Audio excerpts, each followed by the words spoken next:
Bonjour à tous, je suis votre coach Lewis Wallace et dans cette vidéo, je vais vous montrer comment réaliser un coup avec succès quand la balle est en dessous des pieds. A tout de suite.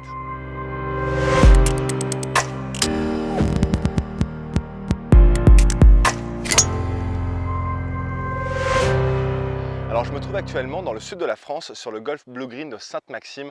On est sur le trou numéro 6 et puis je suis dans une situation où la balle est en dessous des pieds. Alors pour ceux qui ne connaissent pas le parcours de Sainte-Maxime, en fait c'est un parcours qui est assez vallonné et puis on se retrouve souvent dans une situation où la balle est soit en dessous des pieds ou soit au-dessus des pieds.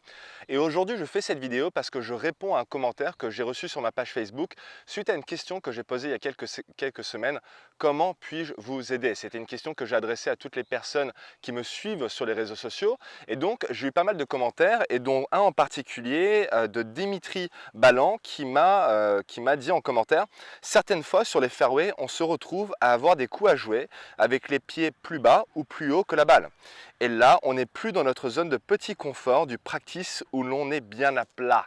Dimitri, merci beaucoup pour ton commentaire et je suis bien d'accord avec toi, c'est pas souvent qu'on se retrouve dans une situation similaire au practice. Donc le but de cette vidéo c'est de répondre à ton commentaire et puis en même temps on va aider les autres personnes qui regardent cette vidéo qui souhaiteraient savoir comment on doit s'organiser. Et puis je connais très bien cette situation parce que j'ai grandi en jouant au golf ici. Donc la première chose à savoir c'est qu'est-ce que la balle va faire pendant son vol. C'est la première chose à établir.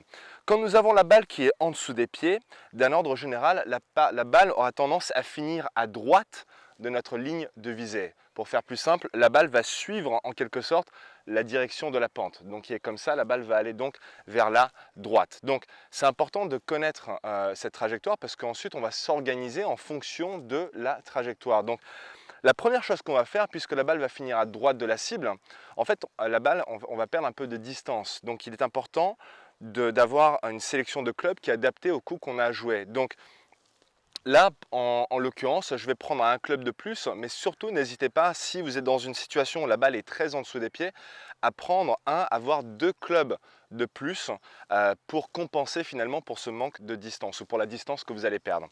Ensuite, la deuxième chose que nous devons faire, c'est s'aligner suffisamment à gauche de la cible pour ramener la balle sur la cible. Donc là, en l'occurrence, je vais m'aligner sur le bunker qui se trouve à gauche du green de ce trou numéro 6 pour ramener la balle sur le green. Maintenant vient la façon où je vais m'organiser devant la balle. Donc on sait que j'ai mon alignement qui est à gauche, j'ai pris 1 à 2 clubs de plus. Maintenant ce que je vais faire, c'est que je vais baisser mon centre de gravité. C'est-à-dire qu'au lieu de prendre une posture normale, je vais essayer de venir squatter un peu plus au niveau des jambes, sortir un peu plus les fessiers pour vraiment baisser ce centre de gravité et me retrouver dans une position qui est optimale pour la frappe de balle ou pour le contact que j'essaie de produire. Parce que si je me tiens dans ma position habituelle, il est certain qu'à partir de là, je vois beaucoup de golfeurs qui perdent leur équilibre à la descente et qui ont tendance à tomber dans la direction de la pente. Donc ça, c'est quelque chose qui arrive fréquemment et c'est là où j'en viens à mon prochain point, c'est garder votre équilibre. La raison que je vous demande de faire cette posture, parce que sur ce coup, tout est une question d'équilibre. Vous devez venir squatter un peu plus au niveau des jambes pour vous permettre de maintenir cet équilibre tout au long de la montée et la traversée.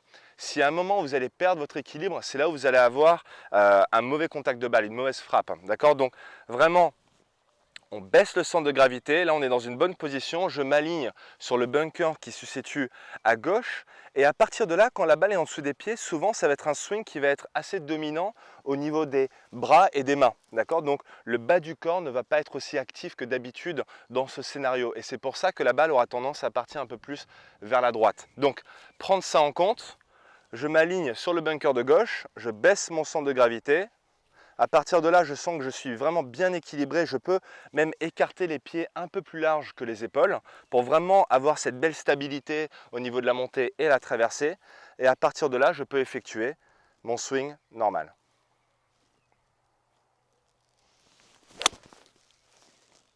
Donc vous avez vu comment j'ai bien maintenu l'équilibre. Cette balle a démarré sur le bunker, a bien tourné vers la droite. Et vous savez quoi? Elle est pas mal du tout celle-là, elle a fini vers le drapeau. Dans une prochaine vidéo, je vais parler un petit peu de comment on va s'organiser quand la balle est au-dessus des pieds. Donc je mettrai un lien vers cette vidéo quelque part dans la description de cette vidéo. À bientôt. J'espère vraiment que cette vidéo vous a plu. Si c'est le cas, n'hésitez pas à l'aimer et à la partager avec vos amis. Et pour retrouver toutes les autres vidéos pédagogiques qui ont un seul but, vous faire progresser au golf, allez vous abonner directement à ma chaîne YouTube, c'est Wallace Golf Academy. Sur cette page, je partage toutes les semaines des nouvelles astuces qui vont réellement vous permettre d'améliorer vos performances sur le parcours. À bientôt.